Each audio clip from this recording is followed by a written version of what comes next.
The night the world stopped. The night was cold and silent, the kind of silence that feels wrong. It was past midnight when a driver passing along a quiet stretch of road near the Hollywood Hills noticed something strange, a motorcycle lying on its side, its engine still humming softly.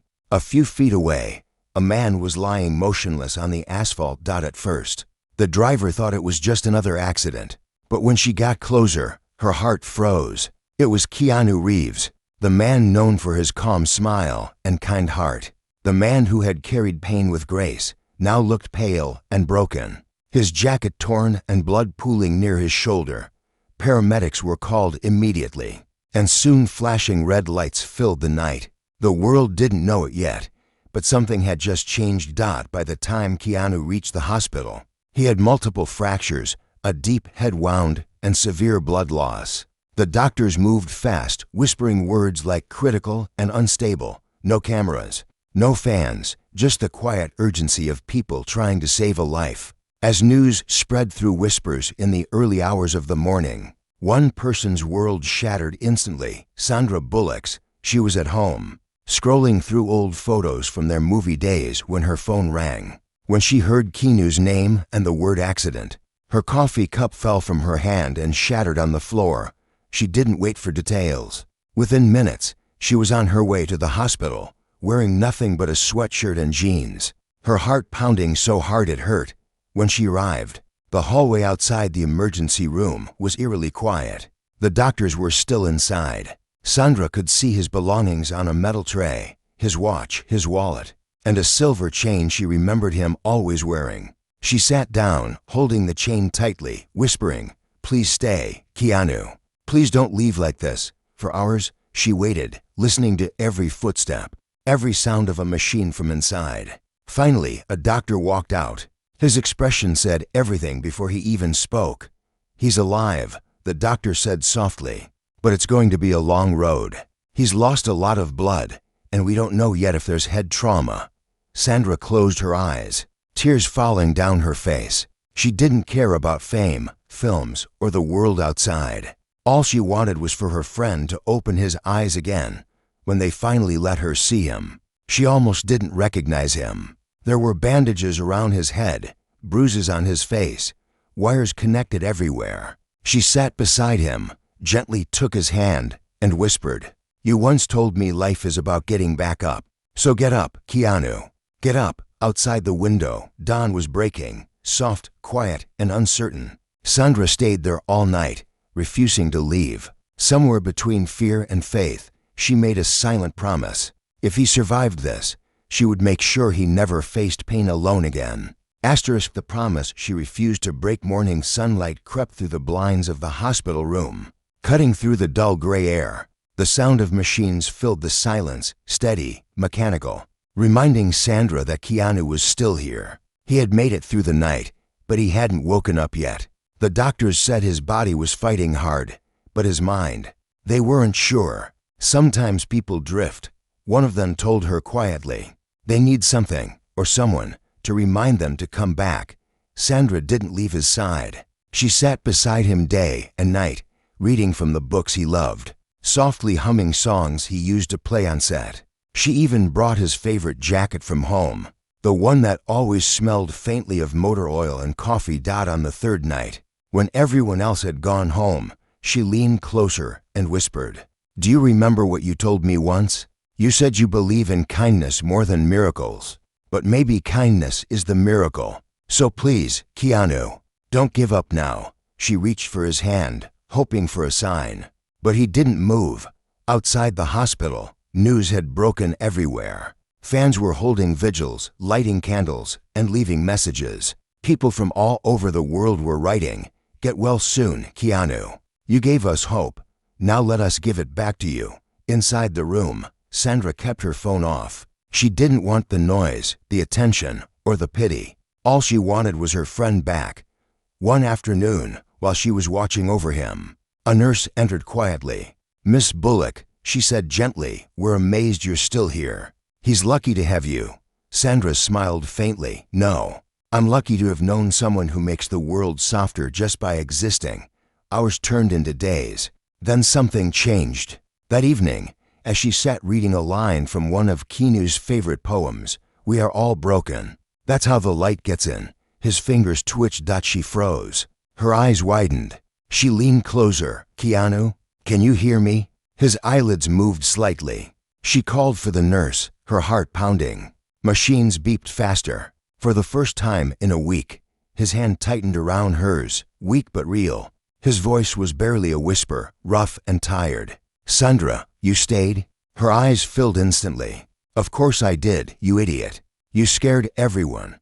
A small smile ghosted across his lips before his strength gave out again. But that smile, it was enough. When the doctor came in and checked him, he smiled too. "He's waking up," he said softly. "Slowly, but he's coming back." Sandra sat back in her chair, her hands trembling with relief. She looked at Keanu's peaceful face and whispered, "See? I told you kindness is a miracle." But what she didn't know was that this was only the beginning. Keanu's body might have survived, but his spirit had been through something far darker. Something he hadn't yet told anyone. The silence behind his eyes. Days passed, and Keanu was finally breathing on his own again. The tubes were gone, and the bruises had begun to fade. But something inside him felt distant, like part of him had stayed somewhere else. Sandra noticed it immediately.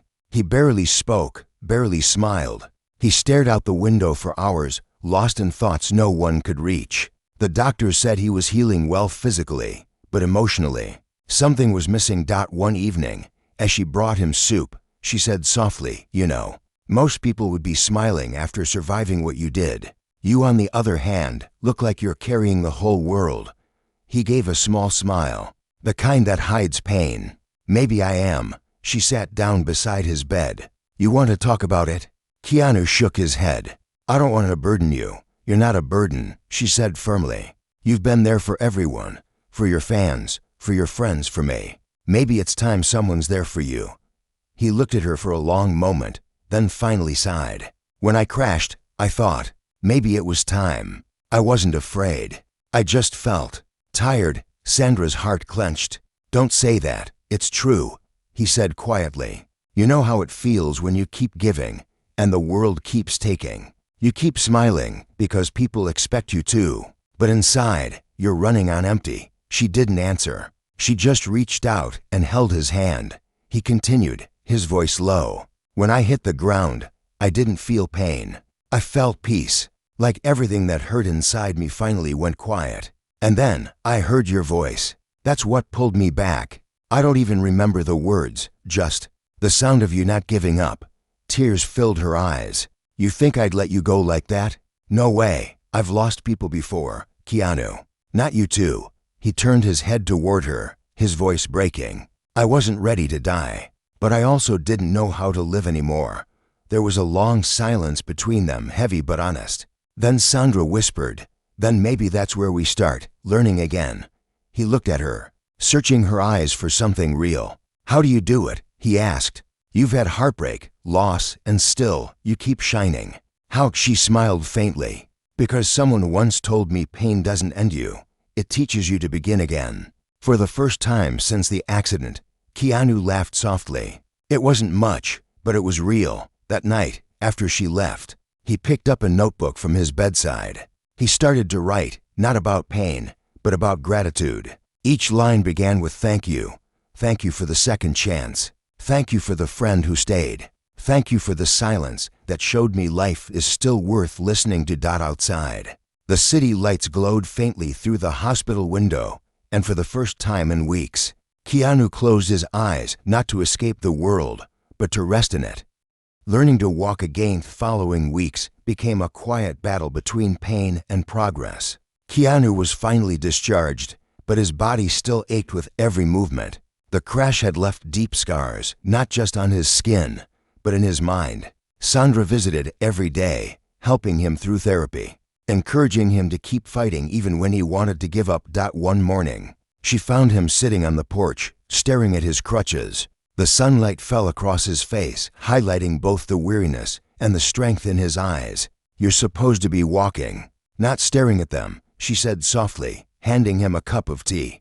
He smirked faintly. "I'm thinking about it. That counts as progress, right?" Thinking doesn't get you far, she said with a small grin. Doing does. He looked at her, tired but amused. You really won't let me quit, will you? Never, she said simply. Keanu sighed and finally stood up, one hand gripping the crutch tightly. His body trembled as he tried to move forward. Pain flashed through his face, but he refused to stop. Sandra walked beside him, holding his arm just in case. After a few steps, he collapsed back onto the chair, breathing heavily. Frustration filled his eyes. It's like my legs forgot how to listen. Sandra knelt in front of him. They'll remember. You've been through worse, Keanu. You always rise again. He looked down at her, his voice low. What if this time I can't? She smiled softly. Then I'll carry the hope for both of us until you can. Her words hit something deep in him. He turned away for a moment, hiding the emotion in his eyes. You shouldn't have to, he murmured. That's what friends do, she said quietly. They stay, even when it's messy. That afternoon, she took him to a quiet lake outside the city, a place he used to visit before fame took over his life. The water shimmered under the sunlight, still and peaceful. Do you remember this place? She asked. Keanu nodded slowly.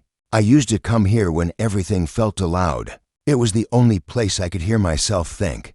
Then let's start here again, she said. She sat beside him, and for the first time, he began to talk, really talk, about his loneliness, his guilt, the people he had lost, and the moments he wished he could redo. Sandra didn't interrupt.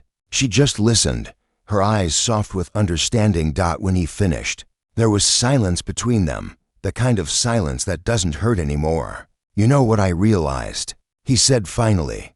Maybe I didn't survive that crash just to keep living. Maybe I survived to finally start living right. Sandra smiled. Then this is your beginning.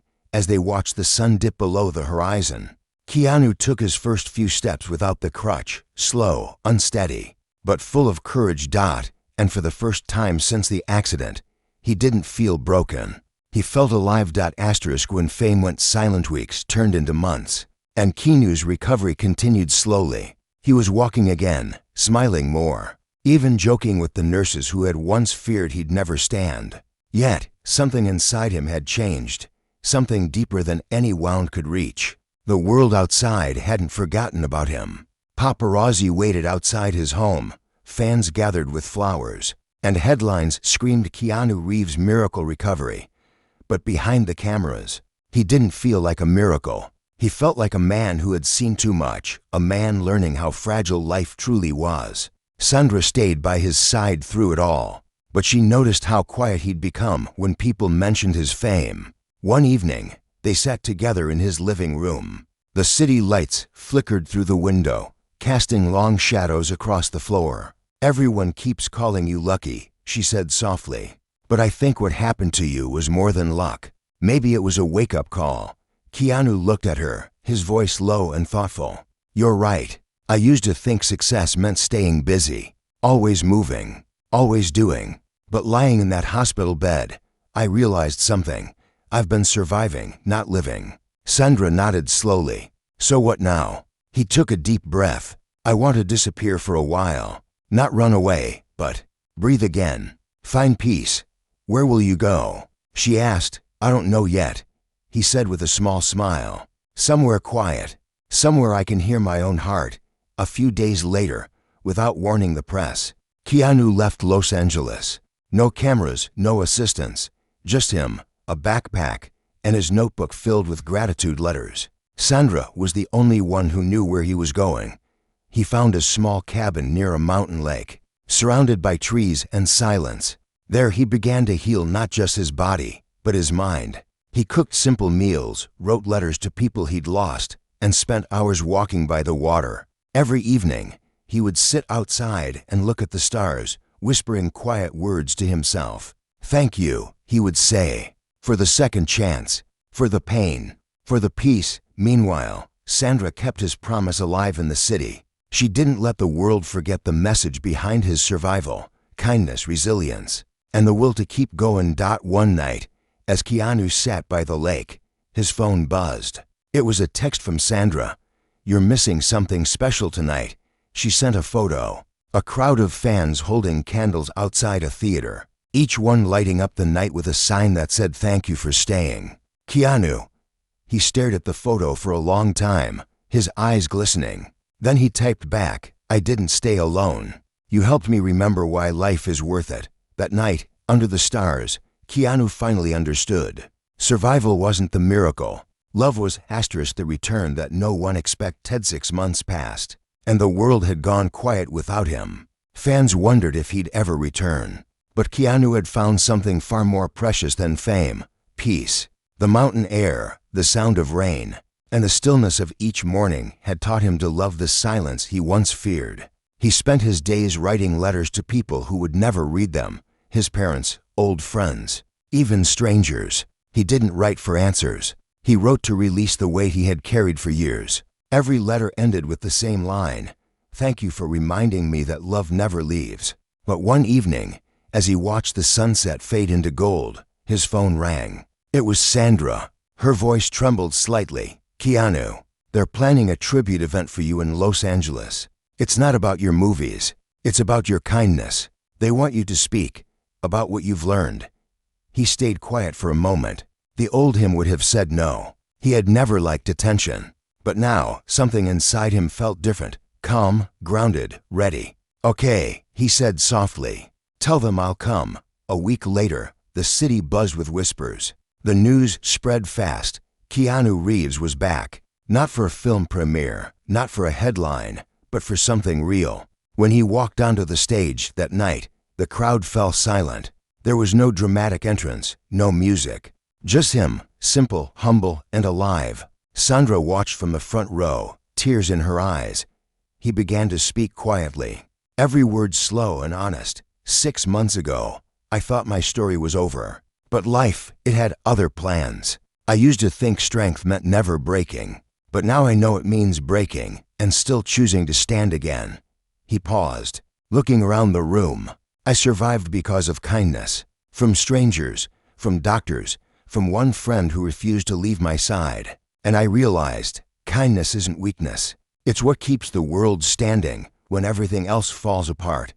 The audience was silent, hanging on every word. Sandra wiped her tears quietly, smiling with pride. Keanu continued, if you ever feel like giving up, just remember, someone out there needs your story to keep going.